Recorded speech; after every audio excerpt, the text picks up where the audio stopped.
Okay, so we're gonna drop back in on the Jack in the Box, and so yesterday we left off with what was her name, Marissa.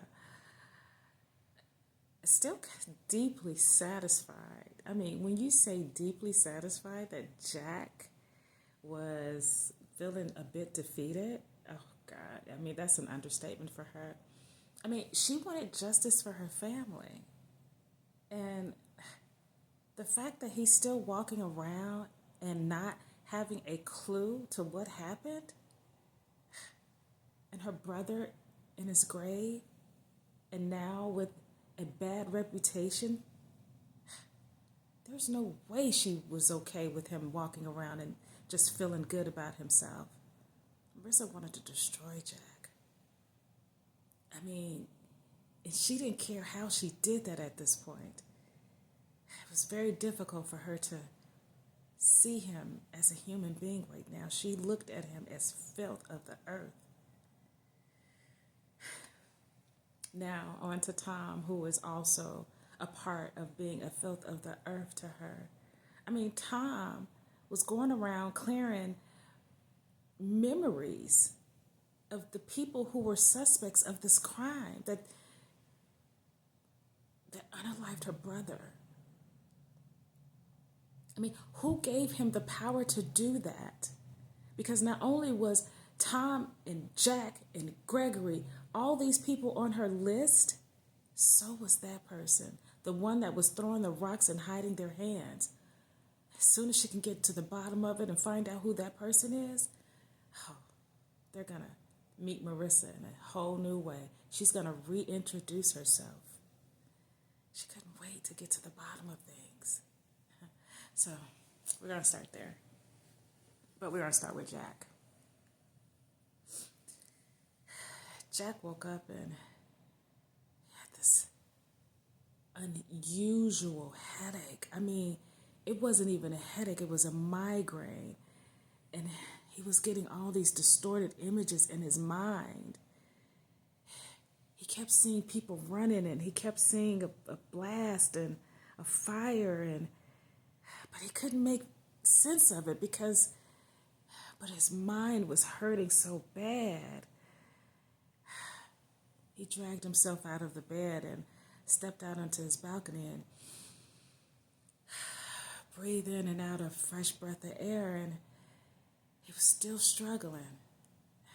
So he went into the bathroom, into his medicine cabinet, and grabbed some Excedrin, and he took out 2 pills and popped them, and he was praying that this would help resolve this migraine and these images in his mind. I mean, it was as if he was being hunted by something. Why were these people running? Where did this fire come from?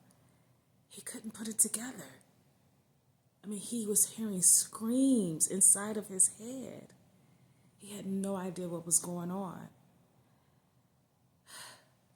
He went into the kitchen and poured him a glass of water and squeezed a lime in it. He went in ahead and took some water, and he just looked around his apartment, and he looked into his bedroom, and his friend was there. Her name was Mika. And Mika was just, for him, just a pastime.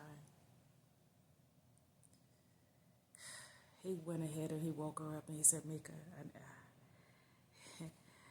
Mika, he shook her awake, awoke, and, yeah. Look, I'm not feeling well, and I'm so sorry, but I'm going to need you to go. What? I apologize, but I'm not feeling well. My mind is hurting, and I don't even know what's going on in here, and I'm not sure, but I need to deal with this by myself right now, and I'll call you later, but I need you to go. Of course you do. Just don't even worry about it, Jack. Don't even worry about it. Mika pulled her clothes over, and she pulled up her pants, and she threw her t-shirt on, and she put her shoes on and grabbed a purse, and she looked back at Jack and she said, Don't worry about calling me ever again. And Jack said, oh, okay. Okay. I was really not trying to go off, Jack, but I see you know what? Have a nice life. So Mika walked out the door and slammed it. And when she slammed that door, it brought Jack to his knees. What was going on inside of his head, that noise from the door being slammed triggered it. It just made it worse. I mean, Jack was on his knees with his head in his hands. Whatever it was, it made him scream to the top of his lungs because he didn't know where his pain was coming from. It was so excruciating. Then all of a sudden he heard banging on the door, and then that didn't make it worse. It was Mika, because Mika heard the screams. Jack, you okay? Jack, is everything okay? Jack was screaming and screaming, and Jack, open the door. Are you okay? So he finally caught himself and got himself together. Just leave! Leave! Jack was screaming. Mika looked at the door and she just ran. She ran down the stairs and she made it out his apartment complex, and she looked up at his window and still heard Jack screaming. She decided to call the ambulance because she's never seen Jack fall apart in that way. She was afraid for him. So she called the ambulance and told them what was going on, and she sat there in the parking lot and waited until they pulled up. And when they pulled up, Mika walked them upstairs to his apartment, and even from downstairs, before they even made it up, they heard the screaming. They heard Jack screaming as if he was in the most excruciating pain he's ever experienced. They've never heard anything like it. So they get to the door and they banging on the door, which made it worse. Jack just began to scream even more. And so finally, Mika ran down to the management's office, and she went to the manager. She said, "You don't hear all that screaming?" She said, the ambulance is here. We need you to help open this door for Jack. Jack is losing it. Something's happening. He's in pain. His mind is in pain or something. So the lady looked at her and she said, "Oh, okay." She said, "Okay, well, let me grab the key." And so they went all upstairs, and Jack was just screaming from the top of his lungs, saying, "Make it stop. Make it stop. Please, make it stop." He was in so much pain and agony from the screaming and the running images in his mind of people, faces being, it was an awful thing that he kept envisioning. Across town, Gregory was going through the exact same thing.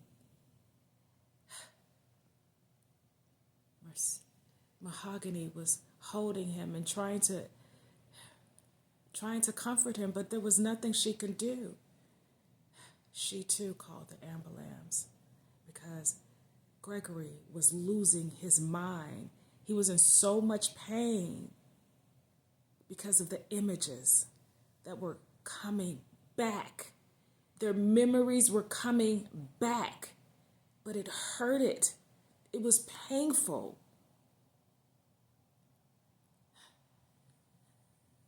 The ambulance wound up taking Jack. They had to strain him. And they wheeled him into the ambulance, the back of the ambulance. It was like Gregory and Jack were having parallel lives, because at the same time they both were being wheeled into the ambulance and being strapped because they were losing their mind. And as the ambulance pulled off, Mahogany went into labor. The timing was just unreal. She wound up having to call the ambulance for herself.